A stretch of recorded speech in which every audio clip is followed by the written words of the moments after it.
Hey guys, messed up a little bit. I got my days mixed around.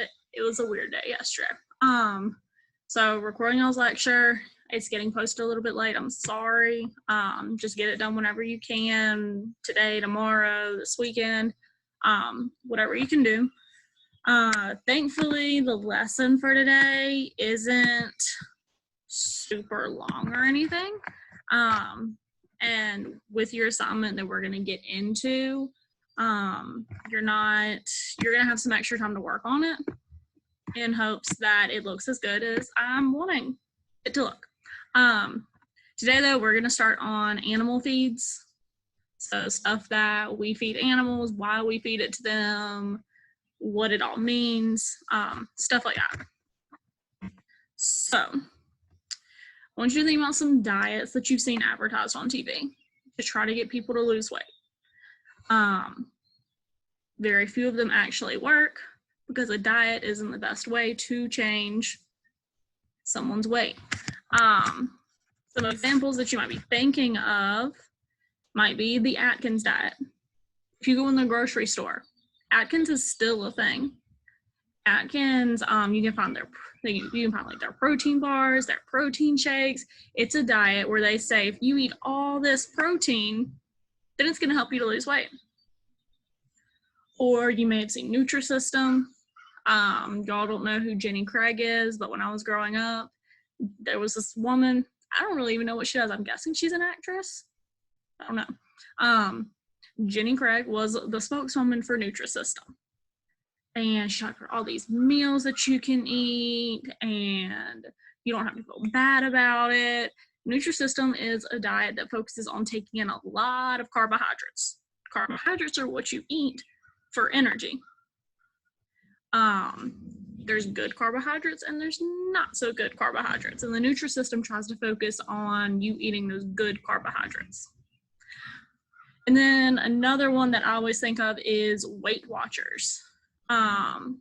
Weight Watchers focuses on watching what you're eating, not eating a lot of food, like eating in moderation, small meals, small snacks that are also low in fat. Then another one I think of is the keto diet, which has been really popular the last couple of years, where the keto diet is essentially the exact opposite of Nutrisystem. The keto diet says you need to completely eliminate carbohydrates and fat from your diet, or just carbohydrates technically.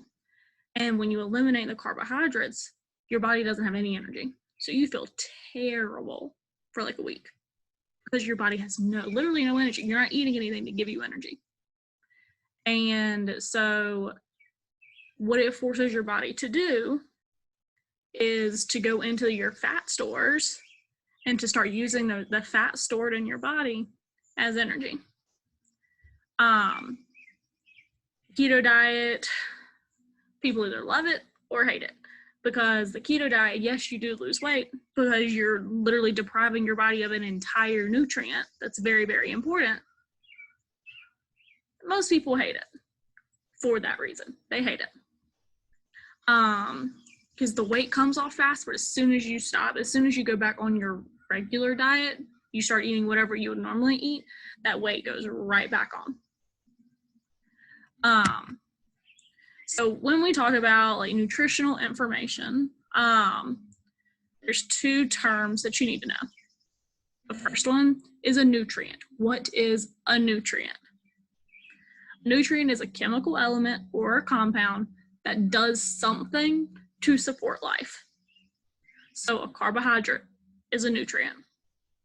Carbohydrate is energy rich, and it goes in the body and it gets broken down to give energy to the animal. Protein. Protein is a compound. It's made up of amino acids which help build the body. So when protein gets broken down, it's used in the body to repair skin, to build muscle, things like that. So a nutrient is typically what you're gonna, it's a protein, carbohydrate, fat, Water is actually considered a nutrient. Vitamins and minerals are also considered nutrients because you eat them and they do something for your body. Vitamin C helps to keep your immune system healthy. So you eat things high in vitamin C, like oranges or orange juice or peppers. Vitamin E is really good for your skin and your hair and your nails. So people will take vitamin E gummies for their hair to grow or their nails to grow or their skin to try to get clear. These are all examples of nutrients. The other term that you need to know is a ration. So when I hear the word ration, I don't immediately think of like the animal science ration. I think of like having to ration off food. Like there's no food, it's the apocalypse, and you and your family are having to ration off food. You have 6 people in your house and you have 12 pieces of bread. So you say, all right, everybody, it's 2 pieces of bread. That's it. There's no more. And that's what you're giving someone. A ration in the term of animal science is the amount of food that you give an animal. So how much? So the 2 pieces that everyone got, and then the kind of food. Bread. 2 pieces of bread. That's technically a ration. The guinea pigs that we have at school, their ration is typically 1/4 cup of their guinea pig food. And a handful, which isn't really an exact measure, but a handful of hay. It's how much you're giving an animal and what kind of food you're giving an animal on a daily basis. So essentially, like, what do their meals look like? Other things that animals eat, roughages.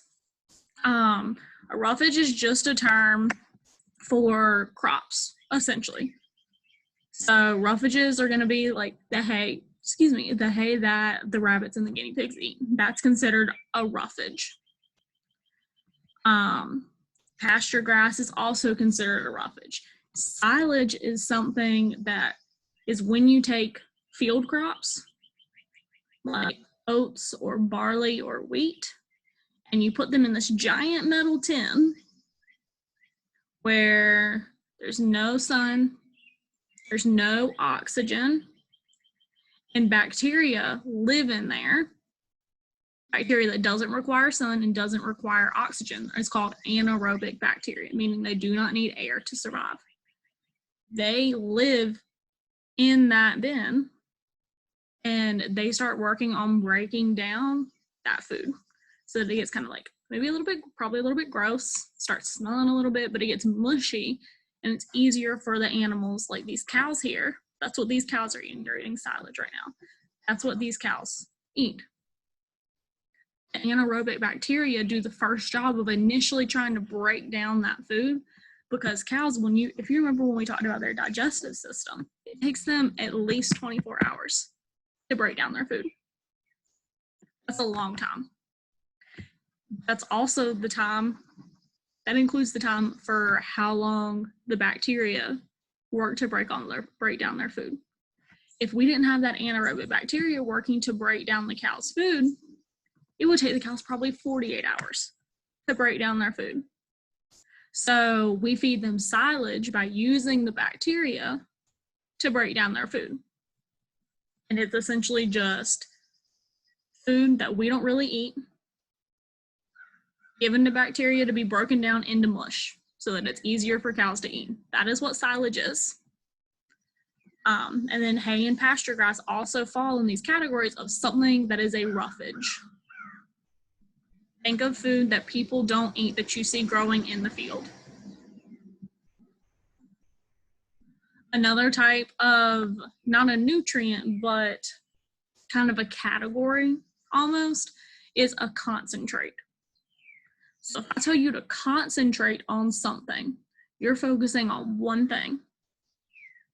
So a concentrate, when we talk about animal science, is a food like corn or barley or wheat, that's high in one nutrient value. Corn is very, very high in carbohydrates. Barley and wheat, same thing. They're also very high in carbohydrates. So it's something that you're going to feed an animal that is high in one nutrient. It could be any nutrient. Sunflowers, like the sunflower seeds or peanuts, those are very high in oil or fat. Trying to think. Soybeans are really, really high in protein. All of those could be considered concentrates because they're high in one nutrient value. Doesn't matter what it is, carbohydrates, fats, protein, like anything. It just has to be high in one nutrient to be considered a concentrate. Then the next thing, if you've ever looked, and I doubt many of you have, at an animal's food label, and I'm not talking about like your dog or your cat, like a livestock animal food label, you would see the abbreviation TDN. TDN stands for total digestible nutrients. So when an animal eats this food, how much of it is it actually going to be able to digest and absorb? And how much of it is not going to be able to be digested and absorbed? And is going to in fact, come out as poop. The less poop there is, typically the more the animal is absorbing the feed. So you want something that is high in TDN because there's going to be literally less waste. Concentrates are really high in TDN. Corn and soybeans and sunflowers and peanuts.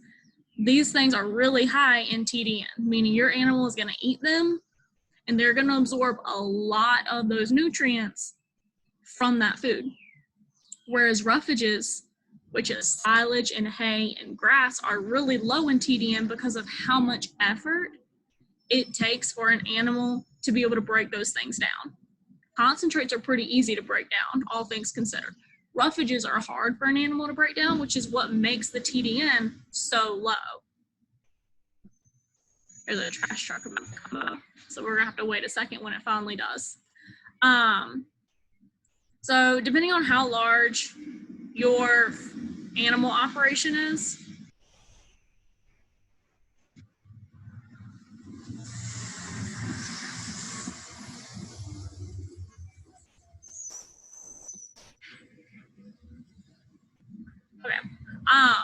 so depending on how large your animal operation is, depending on how many, if you're raising cows, if you're raising pigs, depending on how large your operation is, will depend on whether or not you buy your food already made or if you make your own. When you guys go into like college or jobs and become adults, no one likes to cook. I hate to break it to you. No one really likes to cook every meal. So you want to eat out every meal that you can because you don't have to cook it. It tastes really good. There's no work. And you think it's cheaper. Well, it's actually more expensive.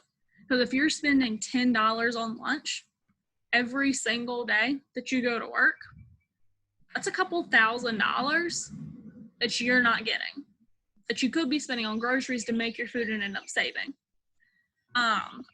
So smaller producers, they can it's easier for them to just buy their own food because they don't have enough cows to be able to kind of like even the scales.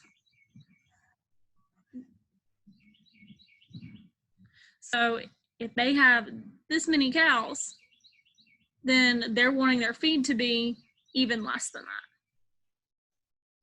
If you have a lot of cows, then it's really easy for you have a lot of leeway in how much you're going to get to spend on your animal's food. The less animals you have, the less kind of leeway that you have. So smaller producers, they're typically just going to say, whatever, we're going to buy our food because we don't have that many cows to feed, and it's easier for them.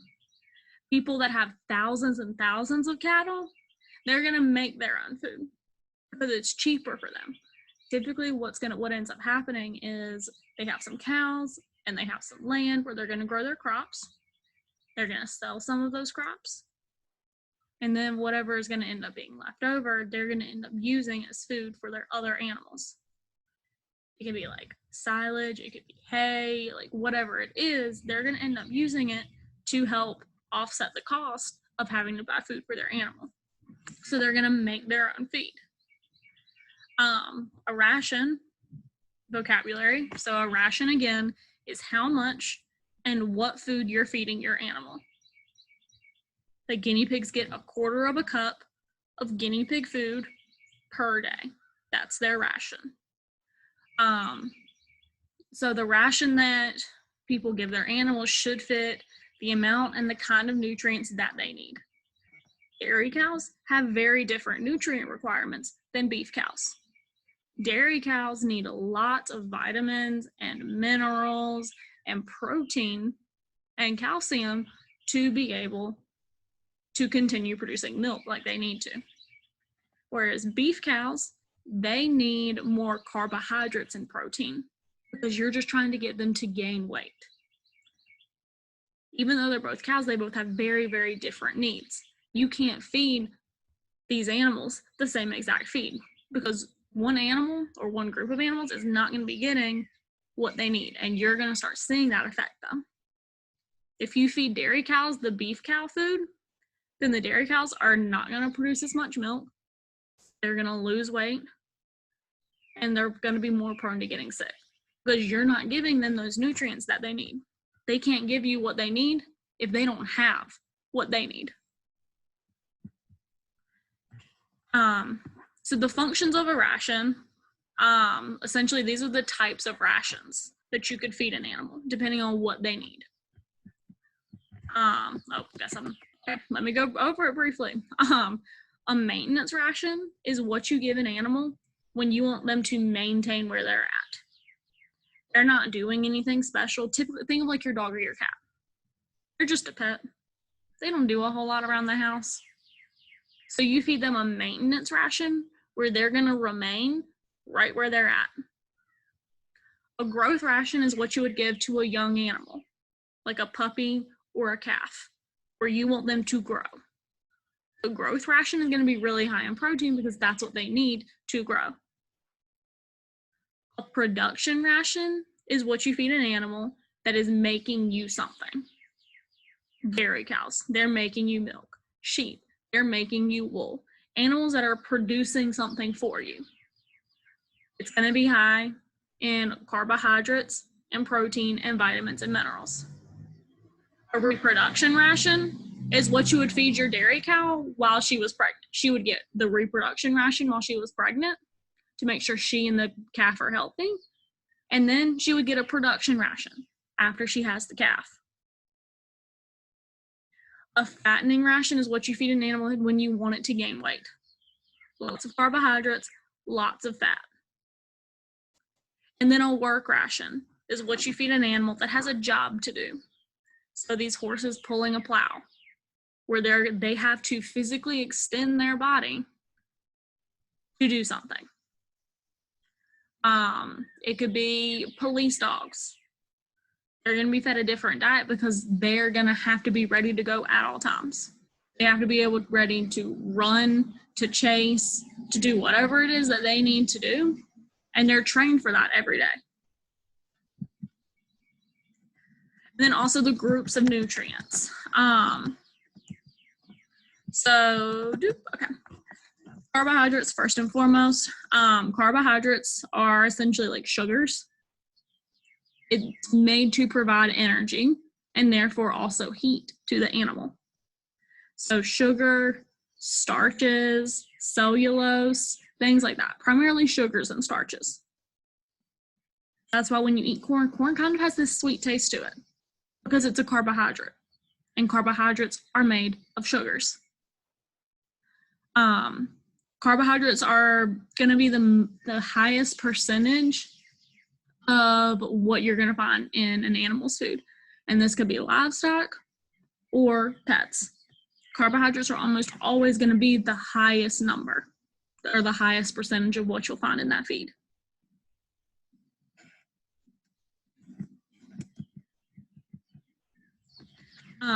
Fats and oils, these are really, they also provide energy. They provide over twice the amount of energy that carbohydrates do. But the thing is, if the animal doesn't extend that and use up that energy, then the fats are very easily going to be stored as fat and not be used up as energy. At room temperature, fats are solids. Think about like if you, so growing up, we always save the bacon grease. It's a country thing. We always save the bacon grease for when you're like cooking potatoes or greens or like just about anything. You save it and you put it in the fridge and it gets solid. Soon as you heat it up though, it turns back into a liquid because it's a fat. And then oils, like olive oil, are going to be a liquid. Extra carbohydrates and extra fat are going to be stored as fats, as fat on the body.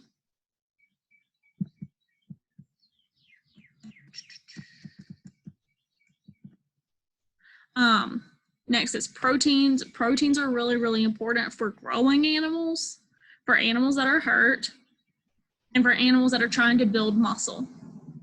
This is why bodybuilders are all about like eating lots and lots of meat and doing protein shakes, because protein helps to build muscle. Proteins are made up of amino acids, and proteins are needed because our body, even our bodies, not even just animals, our body cells continuously die. Think of like skin flakes, hair falling out whenever you brush it. That's dead skin and dead cells. We need protein in our bodies to be able to continue regrowing those things. And then young animals need large amounts for growth. They're going through growth spurts. They need lots of protein so that their body can continue growing the way it needs to. If they don't get enough protein, they're not gonna hit those growth spurts, and they're not gonna get as big as they need to be.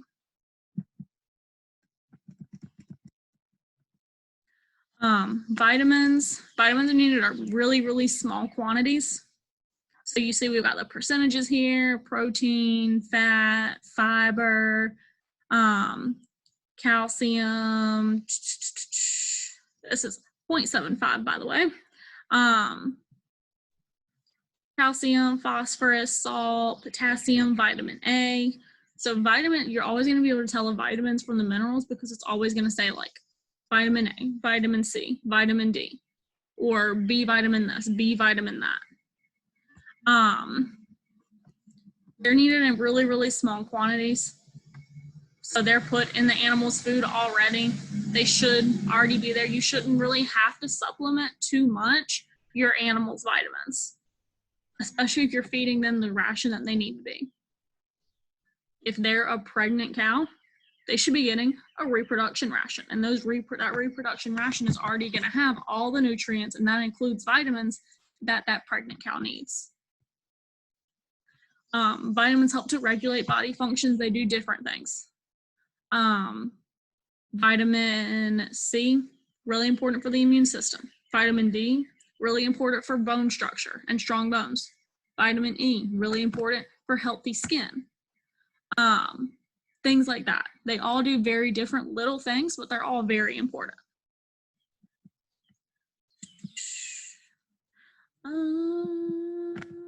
Okay. And minerals. Okay. Minerals are also going to be found in the animal's food. They may be a little bit harder to find. You have to think of like the periodic table when we're thinking about minerals. Calcium, you can find that on the periodic table. Phosphorus, you can find that on the periodic table. Salt, you might not realize it, but salt is nitrogen. Is it nitrogen? It's NaCl, so it's not nitrogen. What is it? Sodium. Sodium chloride. That makes salt. Potassium, that's K. You can find that on the periodic table. These are all examples of minerals. Minerals, they're kind of like vitamins where they help regulate body functions, but they do different things. Calcium helps build strong bones. Phosphorus and salt.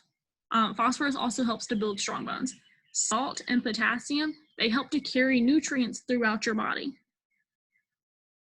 When your body digests them and they move into the blood, they also help to pick up things and take them to different places. Minerals help provide like growth and strength to bones, teeth, tissues. And then an example is that calcium is needed for poultry for eggshell development. If they don't get enough calcium, that eggshell is going to be really, really soft and very, very easily cracked. So they need calcium in their diet. And then water is also considered a nutrient. Water, it makes up 40 to 60% of the animal's body. It's a lot. And it helps to dissolve the other nutrients. I can't remember exactly what was said, but it was like, I think it was either my biology or my chemistry teacher when I was in high school. And they said that water is, I can't even remember how they worded it or what term they used, but basically the water will help dissolve just about any compound or item. That's basically true. Water is really important in the animal's diet. One, to make sure that they're hydrated, but two, to also help break down the things that they're eating. Think about like when we're cooking, when we heat things up, when we heat up water, when you're cooking spaghetti, you put those long, hard spaghetti noodles in that pot of hot water, and that hot water helps to break down that spaghetti almost, and it gets really, really flimsy so that it's easier to eat. It helps to soften it up. That's water's job in our body.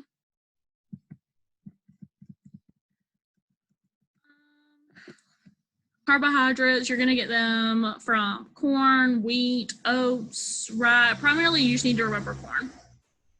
Corn is very, very high in carbohydrates, and you need to remember that one. Protein,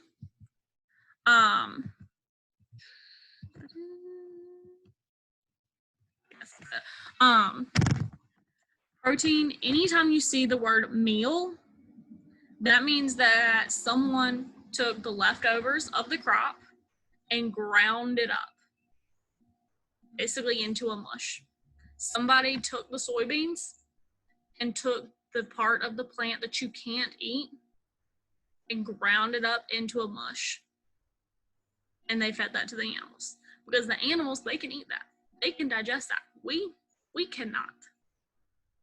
So they do the same thing with cotton and with alfalfa. Okay.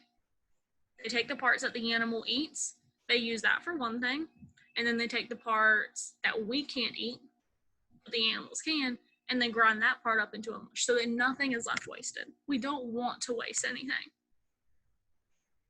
And then animal sources of protein, you can take animals, you can grind up whatever is left of them, little bits of meat, fish meal, you can do the same thing. The scales, the bones, things like that. Dried milk is also really high in protein, or urea, which is a byproduct of urine. It's not urine, it's a byproduct. It's a compound that is extracted from the urine. Sounds gross, but it's cleaned. And then, yeah, you can give that to an animal.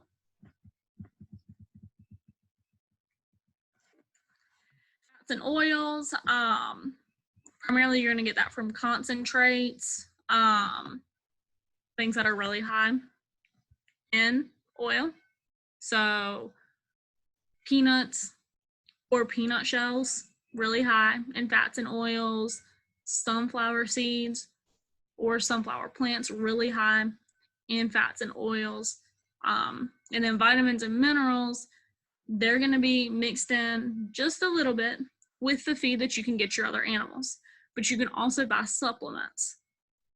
If your animal is not getting enough of some kind of nutrient, then you can buy supplements to mix in to make sure that they're getting what they need. So a lot of times horses, they don't get enough salt in their diet.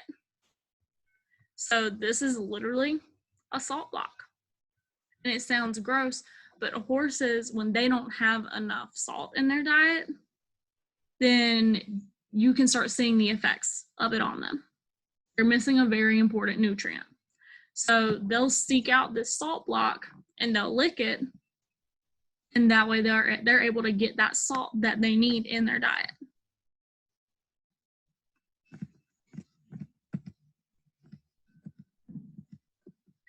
And then other sources, alfalfa, which is a roughage, can be used to provide energy and fiber. And molasses is what you give an animal that's really, really picky. If you have an animal that will not eat whatever it is you're giving them, who knows why. Molasses is something that a lot of people eat it also. You can go to the grocery store and you can find this.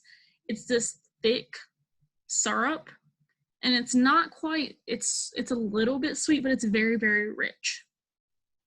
You can pour molasses on that feed, and it helps it to taste a little bit better, and it also helps to reduce feed dust because it's thick. It's like goo.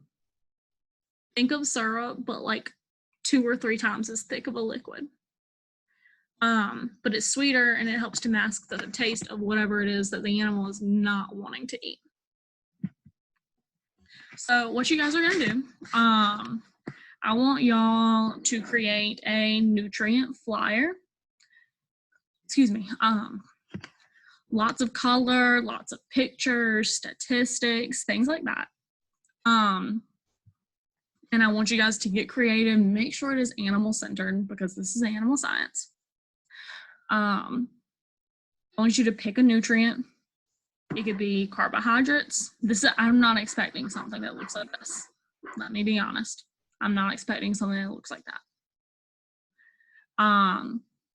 You could do carbohydrates, protein, water, vitamins, like any of the nutrients that we talked about today. Pick a nutrient. Tell me what it does for the body. Tell me what happens if the body does not get enough of it. What are you going to see change in the animal? Where can the animal get this nutrient? What can you feed them? If you're doing carbohydrates, corn, oats, barley, all the things that were on that slide a couple back that said they were really high in carbohydrates.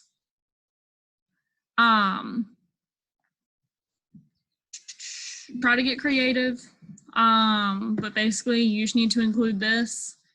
Include pictures, statistics. Again, make sure it is animal centered. You can do it on a PowerPoint if you want. You can do it on canva.com, like canvas, but no S on the end, canva.com. You can do it on whatever you want. Just do your best to make sure that it looks good.